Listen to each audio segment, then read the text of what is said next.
Vote کس کو دینا چاہیے؟ آپ پہلے اس بات کی تہ کو سمجھیں، کیونکہ معاملہ اتنا زیادہ خراب ہے کہ اگر آپ اس بات کی فاؤنڈیشن کو نہیں سمجھیں گے تو رزلٹ ہمیشہ خراب آئیں۔ ایک چھوٹی سی مثال ہے، مسئلہ ٹائپ کرنے والے میں آ رہا ہے اور آپ پرنٹر کے پیپر چینج کر رہے ہیں۔ آپ جب تک اس ٹائپنگ کو صحیح نہیں کریں گے 1000 کی جگہ 1,00,000 پیج نکال دیں گے، ٹائپنگ غلط آئے گی۔ مسئلہ آرمی نہیں ہے، مسئلہ ایجنسی نہیں ہے، مسئلہ پارٹیاں نہیں ہے، مسئلہ پی ٹی آئی، نون لیگ، پیپلز پارٹی میں، مسئلہ میرے بھائی فاؤنڈیشن میں ہے، مسئلہ آپ ہو۔ میجورٹی پاکستان میں ووٹ اس لیے دیتی ہے کہ میں اس پارٹی میں ہوں، میرے بیٹے کی گورنمنٹ جاب ہو جائے گی، میں اس پارٹی میں ہوں، مجھے کانٹریکٹ مل جائے گا، میں روڈ بناؤں گا، مجھے سپورٹ ملے گی۔ آپ ان چیزوں سے باہر آ جاؤ، آپ اللہ پہ یقین رکھو اور اپنی محنت پہ یقین رکھو۔ اگر آپ کے علاقے میں آپ کی ڈسپنسری نہیں آن ہو رہی، گورنمنٹ سکول آن نہیں ہو رہا، تو آپ یہیں پہ ایک ناکام آدمی ہو، آپ کے ووٹوں سے کوئی فرق نہیں پڑنے والا۔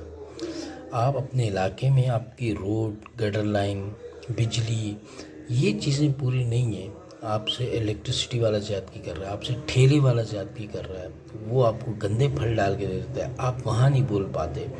جب تک آپ غلط جو ہو رہا ہے ملک میں اس کو روکنے کی طاقت نہیں رکھتے، پیٹرول پمپ والا چوری کرتا ہے، وہاں بیچارہ ایک بندہ شور کر رہا ہوتا ہے، کوئی اس کا ساتھ نہیں دے رہا ہوتا۔ ملک کے حالات یہ ہیں کہ ایک دودھ والی دکان والے نے اپنے باہر جالا لگایا ہوا ہے۔ ملک کے حالات یہ ہیں کہ ایک 10 سال کا بچہ جانتا ہے کہ میں پولیس والے کو کچھ دوں گا تو مجھے چھوڑے گا وہ۔ یہ حقیقتیں ہو گئی ہیں۔ اب ان سب کا حل کیا ہے؟ ان سب کا حل یہ ہے کہ غلط جہاں ہو رہا ہے، آپ اپنی پسند یا ناپسند آپ کس پارٹی میں کس فرقے میں ہے اس سے تعلق نہیں رکھتا۔ اسلام کہتا ہے، ہیومینٹی کہتی ہے، دنیا کا لاء کہتا ہے جو چیز غلط ہے اس کو آپ غلط بولیں۔ آپ اپنا جب تک کنکلوژن، انالائسس، فاؤنڈیشن ٹھیک نہیں کریں گے، سوال ہی نہیں پیدا ہوتا کہ یہ ملک بہتری کی طرف جائے۔ میرے بھائی، آپ اپنے اوپر نظر ڈالیں، اپنے سکلز بہتر کریں، اپنی فیملی کے بچوں کے، اپنے گھر والوں کے سکلز بہتر کریں، اخلاقیات لائیں ان کے اندر۔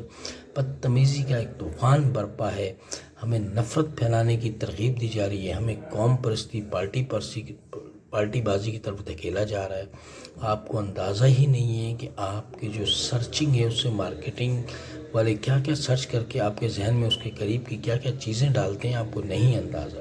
اس لیے اللہ نے کہا قرآن کی اللہ کی رسی کو مضبوطی سے تھامو، مطلب کہ ادھر ادھر کی باتوں میں نہ ہو۔ پھر اقبال کہتا ہے کہ فرد ملت سے ہے قوم، ایک ایک بندہ صحیح ہوگا تو قوم بنے گی، ورنہ قوم نہیں بن پائے گی۔ آپ آج ہی سے پارٹیوں کے پیچھے بھاگنا چھوڑو، آپ اپنے آپ کو ٹھیک کرو، اپنے گھر والوں کو ٹھیک کرو۔ ناکام ہے وہ شخص جس سے اپنے گھر کے 8 بندے راضی نہیں ہیں۔ ملک چلانے کی شور شرابے تم سے نہیں چلے گا، تم سے اپنے علاقے کے مسئلے حل کریں۔ اپنے تبلیغی حضرات کہتے ہیں کہ جو مسجد میں جڑتا ہے وہ اصل تبلیغی ہے، جس نے اپنی عملی زندگی میں تبلیغ لائی وہ اصل تبلیغی ہے۔ 4 مہینے والا بڑا تبلیغی نہیں ہے، سال لگانے والا بڑا تبلیغی نہیں ہے۔ تو میرا کہنے کا مقصد ہے جب تک آپ خود اندر سے، رشوت کتنی عام ہے، گورنمنٹ ادارے چھوڑیں، پرائیویٹ ادارے چھوڑیں، عام آدمی بھی رشوت لیتا ہے، بھنگی رشوت دیتا ہے، گورنمنٹ ہاسپٹل کا بھنگی، S H O M N A ایک زمانے میں لیتے تھے، عام آدمی لیتا ہے، بھائی خرچہ پانی دو، اور دینے والے کی آلریڈی نیت بنی ہوئی ہے کہ میں خرچہ دوں گا تو کام ہوگا۔ یہ اینڈ ہے، اس کے بعد کچھ بھی نہیں بچتا، عذاب بچتے ہیں۔ اس لیے میرے بھائی ووٹ سے زیادہ کوشش کریں، اپنے آپ کو سدھاریں۔ یہ واقعی ہم میں غلطی ہیں، ایک ایک بندے میں کہیں نہ کہیں غلطی کر رہا ہے، اس کو پردہ ڈال رہا ہے اور یہ کہہ کے ڈال رہا ہے کہ یار وہ تو اس سے زیادہ کر رہا ہے۔ تو میرے بھائی اپنے پہ فوکس کریں۔